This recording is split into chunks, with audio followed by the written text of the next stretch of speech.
নমস্কাৰ জয় জয়তে সমূহ টেঙাখাটবাসী ৰাইজলৈ আন্তৰিক সম্ভাষণ জ্ঞাপন কৰিছোঁ।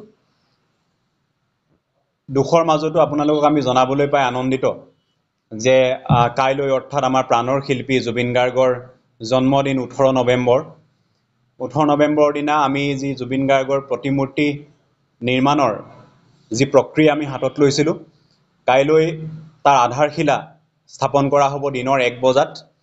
গতিকে আমি সমগ্ৰ টেঙাখাটবাসী ৰাইজকে অনুৰোধ জনাইছোঁ যাতে জুবিন গাৰ্গৰ প্ৰতিমূৰ্তি নিৰ্মাণৰ যি আধাৰশিলা অনুষ্ঠান, এই আধাৰশিলা অনুষ্ঠানত আপোনালোক সকলো যাতে উপস্থিত থাকে আৰু সকলোৰে সহায় সহযোগিতা, সকলোৰে উপস্থিতিত আৰু সকলোৰে গঠনমূলক দিহা পৰামৰ্শ আমি নিতান্তই কামনা কৰিছোঁ। আৰু কাইলৈ দিনৰ 1 বজাত দুলীয়াজান বিধানসভা সমষ্টিৰ সন্মানীয় বিধায়ক তেৰছ গোৱালাদেৱে আধাৰশিলা অনুষ্ঠান তেখেতে কৰিব। গতিকে আমি সকলো উপস্থিত থাকিম। সমগ্ৰ টেঙাখাটবাসী ৰাইজকে সমূহ দল সংগঠন উপস্থিত থাকিব। গতিকে সমূহ টেঙাখাটবাসী ৰাইজক আমি আহ্বান জনাইছোঁ যাতে আপোনালোক আহক। আমাৰ প্ৰাণৰ শিল্পীজনাৰ তেখেত আমাৰ মাজত নাই যদিও তেখেতক আমাৰ মাজত এটা প্ৰতিমূৰ্তিৰে তেখেতক আমি আমাৰ মাজত জীয়াই ৰাখিব বিচাৰিছোঁ। গতিকে আপোনালোক সকলো ওলাই আহক। আমি সেয়ে আপোনালোক আমাৰ ফালৰ পৰা আন্তৰিক অনুৰোধ জনাইছোঁ।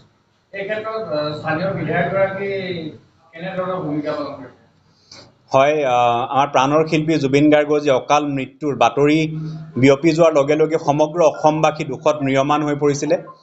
গতিকে সেই তেখেতৰ পাৰ্থিৱ শৰীৰৰ শেষকৃত্য সম্পন্ন কৰালৈকে সমগ্ৰ অসমবাসীতে যেনেকৈ শ্ৰদ্ধাঞ্জলি অনুষ্ঠান আয়োজন কৰা হৈছিলে, আমাৰ টেঙাখাটতো টেঙাখাট আঞ্চলিক ছাত্ৰ সন্থাকে প্ৰমুখ কৰি সমূহ দল সংগঠনৰ দ্বাৰা শ্ৰদ্ধাঞ্জলি অনুষ্ঠান আয়োজন কৰা হৈছিল। আৰু সেই শ্ৰদ্ধাঞ্জলি অনুষ্ঠানতেই আমাৰ দুলীয়াজান বিধানসভা সমষ্টিৰ সন্মানীয় বিধায়ক তেৰছ গোৱালাদেৱ উপস্থিত হৈছিল। আমি তেওঁলোকক সকলো দল সংগঠনৰ হৈ আমি এটা অনুৰোধ জনাইছিলোঁ যে আমাৰ টেঙাখাটত প্ৰাণৰ শিল্পীগৰাকীৰ এটা প্ৰতিমূৰ্তি লাগে। আৰু তেখেতে লগে লগেই সেই কথাটোত মান্তি হৈছিল আৰু তেখেতে ঘোষণা কৰিছিল যে টেঙাখাটত আৰু দুলীয়াজান সমষ্টিৰ টেঙাখাট আৰু নাওহলীয়াত একোটাকৈ প্ৰতিমূৰ্তি স্থাপন কৰা হ'ব। আৰু সেই মৰ্মেই তেখেতে সেই প্ৰক্ৰিয়াটো আৰম্ভ কৰিছে। গতিকে আমি তেখেতক আন্তৰিক ধন্যবাদ জ্ঞাপন কৰিছোঁ। কাৰণ জুবিন গাৰ্গ যদিও আমাৰ মাজত নাই, কিন্তু যি অনাগত ভৱিষ্যতৰ যি আমাৰ প্ৰজন্ম, সেই প্ৰজন্মই জুবিন গাৰ্গৰ দৰে এটা বৰ্ণিল ব্যক্তিত্বৰ সান্নিধ্য তেওঁলোকে নাপালে যদিও জুবিন গাৰ্গ আচলতে কি সত্তা আছিলে, কি জাতীয় সত্তা আছিলে, তেওঁলোক আমি চিনাকি কৰি দিবৰ বাবে টেঙাখাটৰ মাজমজিয়াৰে যদি তেখেতৰ এটা প্ৰতিমূৰ্তি আমি স্থাপন কৰিব, নিশ্চয়কৈ এই প্ৰক্ৰিয়া আমি আগবাঢ়িছোঁ আৰু আপোনালোকৰ সকলোৰে সহায় সহযোগিতা, সুদিহা পৰামৰ্শ আমি আশা কৰিছোঁ। হয়, স্থান আমাৰ বিধায়ক মহোদয়ৰ লগত আলোচনাত মিলিত হৈ আমাৰ সমূহ দল সংগঠনৰ নেতাই আমাৰ ইধাৰ লগত যি আলোচনাত মিলিত হ'ল, তাৰ সিদ্ধান্ত মৰ্মে আমি যি ডাকবঙলাৰ সন্মুখৰ যিডোখৰ স্থান, আমাৰ লোক নিৰ্মাণ বিভাগৰ অফিচৰ যিডোখৰ সন্মুখৰ স্থান, সেই স্থানডোখৰকেই লোৱা হৈছে। তাতেই আমাৰ অনাগত দিনত আমাৰ প্ৰতিমূৰ্তিৰ লগত এটা সুন্দৰ পৰিৱেশ সৃষ্টি কৰিব যাতে আমি পাৰোঁ। চাৰিওফালে আমি জুবিন গাৰ্গ ডাঙৰীয়াই নাহৰ ভাল পাইছিল, আমি চাৰিওফালে নাহৰৰ গছ ৰুই আমি এটা পৰিৱেশ সৃষ্টি কৰিব যাতে পাৰোঁ, সেইটো চেষ্টা কৰিম।